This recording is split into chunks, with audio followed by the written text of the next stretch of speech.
Sitting in class, watching those who are of the complexion of the opposite leave. Again, as they relieve themselves from being in class full of those who are the complexion of me.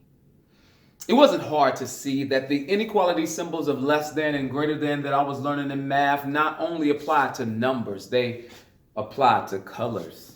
Shades of brown, invisibly crowned with dunce, became fitted to heads that seemed to learn at exponentially slower rates than others. Though we were an integrated school, the gifted segregated themselves through the white flight of Jim Crow's wings, enacting their civil rights of separate but equal PLCs that excluded NAACPs because this was the norm. Until one white lady who taught Algebra 1 in math in 8th grade gave two black boys a math test that went against the pedagogy of low expectations. She saw in us the same desire to learn. It was just wrapped in brown skin that identified as black. She chose to see color because she recognized that everyone that was in her advanced math classes were white. She chose to rescue us from a curriculum that handed out 6 degrees of separation: Southern, Black, poor, non-gifted, male, therefore unlikely. She changed Chester in my life. It wasn't as if I didn't believe I could do it. She believed I could. Her expectations of me tore down walls built by bricks of shame and equity and what's wrong with me. Her expectations of me exposed me to a land of possibilities found only in books where fairy tales exist, and those that were there were awakened by a kiss. She became the Peter Pan to two lost boys, giving us access to Neverland, in this land where we had never been. All those who were here were expected to succeed. They were expected in high school to take honors and AP classes that I never knew existed. One of the proudest moments of my life was walking down my freshman high school with my mom when a welcoming tone of normalcy reached out to me like a slick arm stretch at the movies and said, "Hi, I'm your freshman English 9 teacher." In one split second, the eloquence of Malcolm, the bravery of Rosa, and the championing of the boys courageously spoke, "No, I have honors," as if my voice was Frederick Douglass escaping slavery. After being on this earth for 14 years, it was in that English honors class that I first learned about the Holocaust through our summer book reading night by Elie Wiesel. All I had ever known about was the enslavement of Africans, but had no clue that darkness had descended upon a face of people whose skin complexion was the very opposite of the book's name. This blew my mind as the winds of equity began to thrust me to competitive GPAs of those of my peers, because honors and AP classes gave you a half to a whole grade point. Could this be the reason why brown faces performed so poorly? Because the bandwidth carrying our information was on dial-up speed, while fibers of interconnected networks sped up the advancement of those privy to a system that had supported them that did not support people that looked like me. The expectations of my teacher had me in class asking for homemade deer jerky because it was hunting season. I began to walk the trail of tears paved by my ancestors, just to be draped in cords that used to shackle them but now loosed me to pursue the dreams of a king. In 8th grade, I fell in love with math and its struggles. A beautiful struggle. And 20 years later, I find myself teaching in the same grade and subject where one teacher's expectations of me changed the course of my life. Thank you, Mrs. Simmons.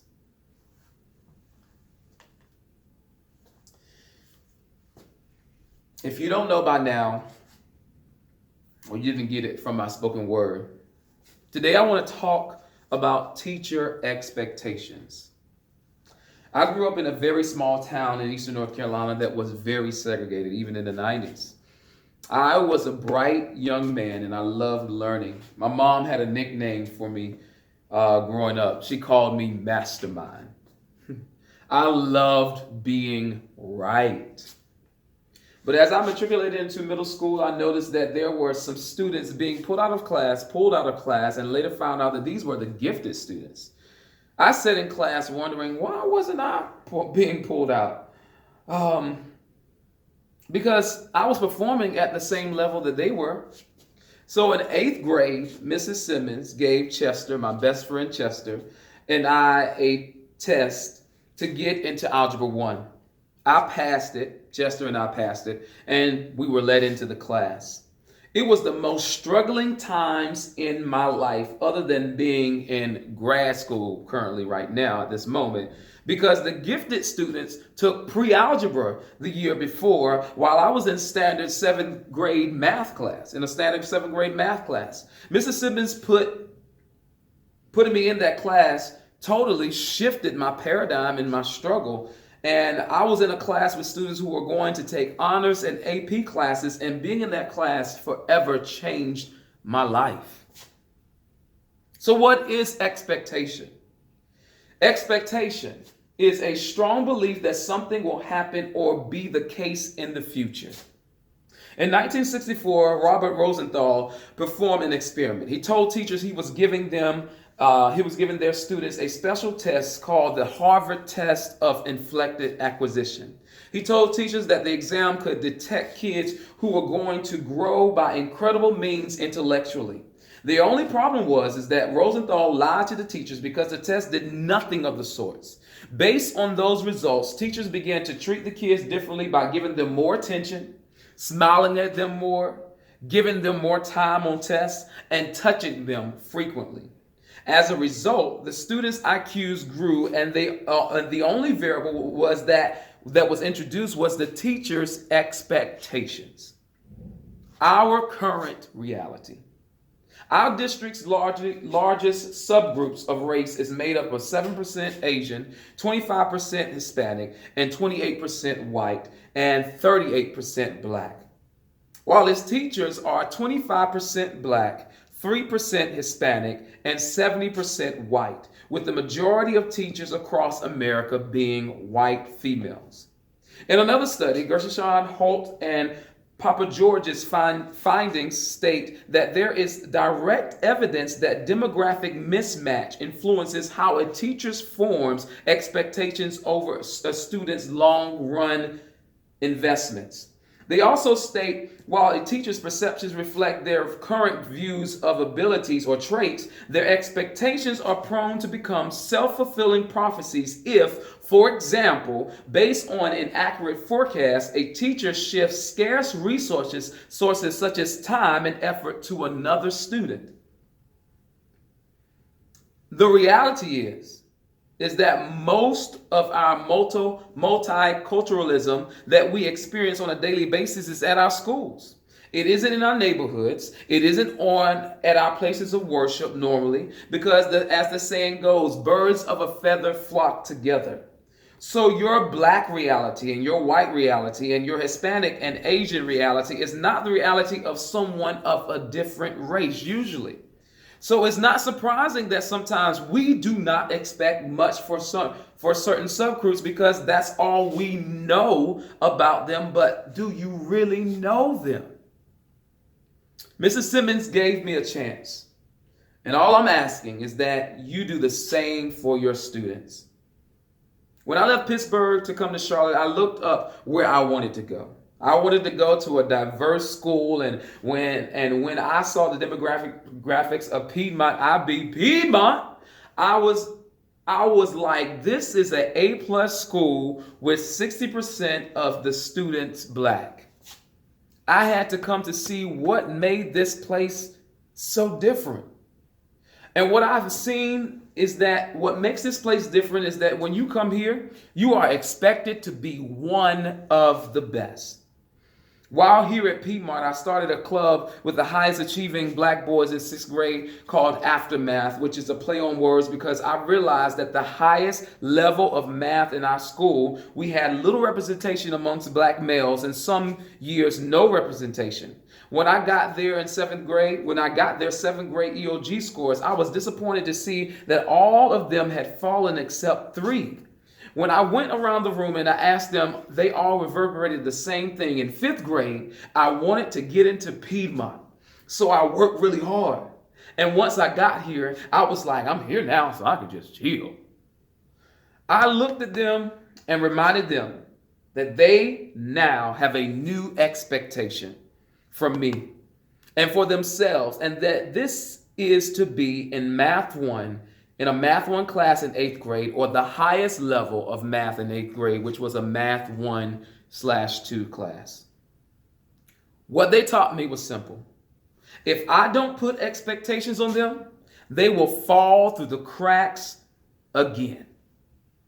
And so I pose this question to you. What do you expect from your kids? Before I leave, I want to leave you with a final thought. My journey through school as a black male was an arduous one. There were many ups and downs and many expectations I had to change about me. And like me, there are so many black males who struggle to identify with you because you may not look like them. What I've learned is that what we all can identify with is love. So though I can only talk about the black experience as a black male going through school, I want you to envision the child that may not can connect with you for various reasons. So as I bid you farewell, I want to advocate for black males, but I want to also advocate for every child. So as you hear this poem, hear every child. And so I have a question for you. Will you fight for me? I am in a war with very few allies because of all lies. I'm portrayed as a troublemaker with a learning disability in need of medication, so I usually end up in separate settings. Please take time to understand my character from first-person point of view. Then you will see the plot of Rise in Action themed by fictional narratives that have me playing the antagonist. And they wonder why my mood is anticlimactic. What a foreshadowing irony. Epiphany? Will you fight for me? Because there's a 66% chance of me coming from a poor neighborhood than my white peers. And because of that, most schools I go to seem to be haunted with the idea that life can't live here. Will you fight for me? Because many don't expect me to rise even though I'm always in the fire. Will you be the hand like vice grips refusing to let me become a falling star? Because history is so quick to identify my plight and my enslavement, but never show me as the king I used to be before hands that robbed cradles snatched me from motherland. Will you fight for me? They say that they are trying to close the achievement gap, but the only gap that needs to be reached is the one between ears and chest cavities. Will you fight for me? Because though I make up only 9% of kindergartners, I make up 48 to 50% of suspensions. And in some districts, I am more than 10 times as likely to be arrested for the same crime when my skin is brown. Will you fight for me? Because if these are my odds, is it not odd that even prison's prime goal is to have a composite of whole brown faces fractioned off by negative interactions with the system, counting on me on my failure? Proclaiming it's natural. I'm positive you can do the math. Will you fight for me? Because fighting for me is ensuring that someone will stand before you and ask, will you fight for me? Because if you don't, who can I expect to fight for me?